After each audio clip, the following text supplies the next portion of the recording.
Hi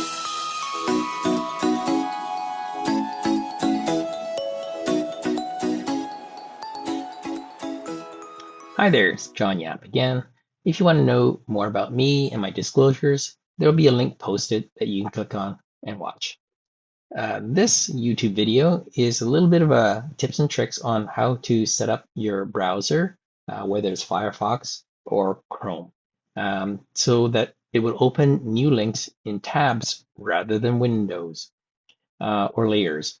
Okay, so I'm a hardcore Firefox user, so I'll just show you what Firefox looks like. And excuse me while I look at my second screen here. Apologize for showing my other side. So what we have here is a window. In default setting, if you click on a link such as the encounter, it will open another layer. The layer you can't see until I drag it back onto the screen. And there it is. Okay. If I want to open an eForm, say this one, it is yet another layer or another window. Here it is here. So it's nice if you want to see multiple things at once, but you can see how it gets kind of busy if you need to go back to the schedule or whatever. You can lose things in multiple layers of windows. Those of you who are using a PC may be able to handle Windows better off your dock. Unfortunately, I don't have that luxury. So how do you change that if you wish to change it? There's one easy setting and one less easy setting, and I'll show you that now. First of all, I'll close this encounter window and this eForm. The first thing you do is go to the settings function of Firefox, and in the tab section here, you have to check this box that says open links in tabs instead of new windows.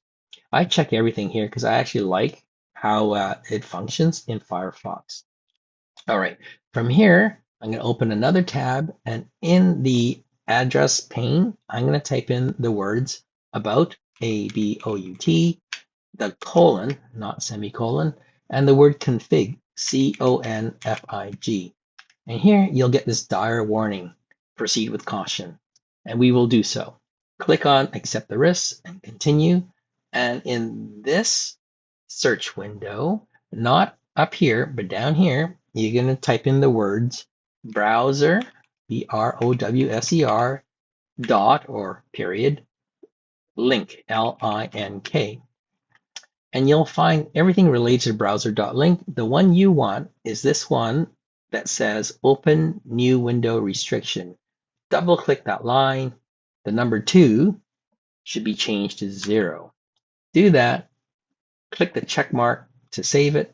Bob's your uncle. So what happens now? Let me close these down. We don't need them. If you click on the encounter link, it will open the encounter within this window. And then you can jump between schedule and encounter as much as you like.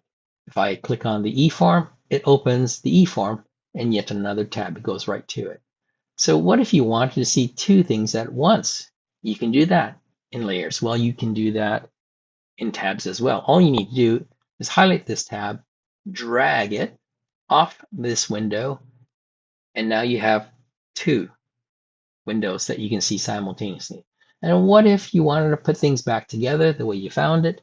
Well, do the same thing. Grab this tab and drag it back. Drag it back. And now they're one again.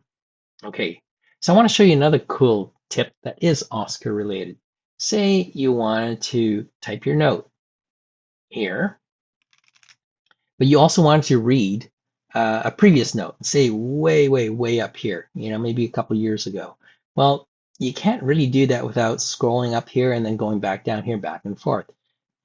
Hopefully you have this feature called Show All Notes. It's at the bottom of the encounter page. If you click that, in this case, it will show all notes in a new tab. There is all your progress notes here in one pane.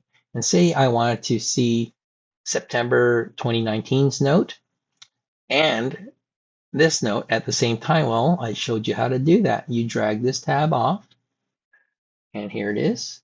And we'll go back to our encounter page. There that is. And say you want to reference this. Maybe you actually needed to copy stuff from here. So you can highlight that, Control Command C to copy, and then place it in your new note. Control V to paste. So there it is. All right. And another thing, pro tip number 2, I suppose. What if we open the wrong chart and we type all this fancy note here, and it actually doesn't belong in Johnny Rotund's chart. It belongs in Mrs. Rotund's chart. So what do? You've written all this stuff. You don't want to leave it here. So I suggest if you wrote a very well-crafted note that you copy that note, highlight it. I missed the letter, but that's okay. Put it into your clipboard, Control or Command C, copy it. But you don't want it in the wrong chart. You will exit this chart without saving the note. And the only way to do it properly is to use this icon. It says exit. Okay, it's got a little door and an arrow pointing out the door. Don't close it down by closing this tab or shutting down the whole window. You have to exit properly. Click here and say, okay, are you sure you wish to close the encounter? Any unsaved data will be lost. I'm going to say, okay, goodbye. If I actually look back at the chart, you'll see there is no trace. It's gone. And that's the way it should be. All right. If you saved it here, you might not be able to leave without a trace. Okay, so what do you do if it's in Chrome? For those who are Chrome users, let's make this disappear for a moment and find my Chrome, which is here. So a familiar look. There's the schedule. Well, the default setting is again to open in Windows. Now watch what happens here. It opens the encounter big. This is a little bit unwieldy, but obviously it goes right to where you want it to, because you can't see anything else. If I open the e-form like I did previously, it's not so big, so it's not so bad, I suppose, but it's a little bit unwieldy. So how do we make it open just in tabs? You can't really do it by default. You'll have to do 2 things. You have to click the Shift button on your keyboard, and on a Mac, you hit Command as well, or on a PC, you hit Shift and Control. So I'm going to hit Shift and Command because I'm on Mac, and I'm going to click E, and there you go. The experience is very much like Firefox. And if I click on the E form, as well as hold down the Shift and Command or Control key, and there you go. So that's it. It's not as easy to do on Chrome because you have to use the keyboard and mouse. And if you know how to set the default in Chrome, please tell the rest of us. We'd love to embrace your wisdom. So I hope you enjoyed these tips and tricks for your browser to set it up in tabs, as well as a few Oscar items. We'll provide a whole lot more videos in the future. If you have any suggestions, please post them to oscarbc. That's it for now. We'll see you again soon. Bye.